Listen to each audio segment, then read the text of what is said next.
13 दिनों में एक देश टूट गया और एक नया देश दुनिया के नक्शे पर उभर कर आया, जिसका नाम है बांग्लादेश। जय हिंद एवरीवन। ये कहानी है 1971 की युद्ध की, जहां सिर्फ लड़ाई नहीं, इंसानियत की जीत हुई थी। 1971 से पहले बांग्लादेश पाकिस्तान का ही हिस्सा था, जिसे ईस्ट पाकिस्तान कहा जाता था। लेकिन समस्या क्या थी? उन दोनों की भाषा अलग थी, उर्दू और बंगाली। संस्कृति अलग थी और सबसे बड़ा कारण था राजनीतिक भेदभाव। 1970 के चुनाव में शेख मुजीबुर रहमान की पार्टी ने जीत हासिल की, लेकिन पश्चिमी पाकिस्तान ने सत्ता देने से इनकार कर दिया। 25 मार्च 1971 को ऑपरेशन सर्चलाइट शुरू किया गया, जिसमें पाकिस्तानी सेना ने पूर्वी पाकिस्तान में कड़ी कार्रवाई। हजारों लोग मारे गए और लगभग 1 करोड़ शरणार्थी यानी कि रेफ्यूजी भारत आ गए। यह अब सिर्फ राजनीतिक नहीं बल्कि मानवता का संकट बन गया था। मुख्य नेताओं के बारे में अगर बात करें तो भारत की प्रधानमंत्री इंदिरा गांधी और सेना प्रमुख यानी कि सैम मानेकशॉ थे। पाकिस्तान के राष्ट्रपति याहिया खान, बांग्लादेश के नेता थे शेख मुजीबुर रहमान। मुख्य घटना और समय रेखा के बारे में बात करें तो 3 दिसंबर 1971 में पाकिस्तान ने भारत के हवाई अड्डों पर अचानक हमला किया।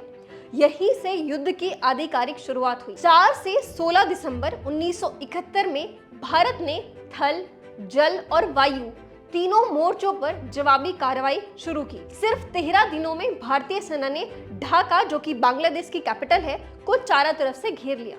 16 दिसंबर 1971 पाकिस्तानी सेना ने आत्मसमर्पण कर दिया। लगभग 93,000 सैनिकों ने हथियार डाल दिए, जो द्वितीय विश्व युद्ध के बाद सबसे बड़ा आत्मसमर्पण था। महत्वपूर्ण ऑपरेशन और युद्ध बैटल ऑफ लोंगेवाला। कम संख्या में भारतीय सैनिकों ने बड़ी पाकिस्तानी टैंक सेना को रोक दिया। ऑपरेशन ट्राइडेंट यानी कि 4 दिसंबर 1971 को हुआ था। भारतीय नौसेना ने कराची बंदरगाह पर हमला किया और भारी नुकसान पहुंचाया। ऑपरेशन पाइथन, जो कि 8 दिसंबर को हुआ, दूसरा नौसैनिक हमला जिसने कराची और कमजोर हो गया। पूर्वी मोर्चों के बारे में बात करें तो भारतीय सेना ने तेज गति से आगे बढ़ते हुए ढाका पर कब्जा किया। भारतीय सशस्त्र बलों की भूमिका।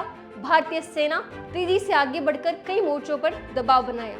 भारतीय वायुसेना दुश्मन के हवाई अड्डों को नष्ट किया, आकाश पर नियंत्रण स्थापित किया। भारतीय नौसेना ने कराची बंदरगाह को निष्क्रिय किया और समुद्री रास्तों को बंद कर दिया। तीनों सेनाओं के समन्वय ने निर्णायक जीत दिलाई। परिणाम और प्रभाव की बात करें तो 16 दिसंबर 1971 को बांग्लादेश एक स्वतंत्र देश बन गया। पाकिस्तान को 2 हिस्सों में बांट दिया गया। भारत की अंतर्राष्ट्रीय छवि मजबूत हुई। शरणार्थी संकट समाप्त हुआ। यह सिर्फ एक सैन्य जीत नहीं थी, बल्कि एक नए राष्ट्र के जन्म की कहानी थी। रोचक और कम ख्यात वाले तथ्य की अगर बात करें तो भारत ने यह युद्ध सिर्फ 13 दिनों में जीत लिया था। 93,000 सैनिकों का आत्मसमर्पण एक ऐतिहासिक घटना रही है।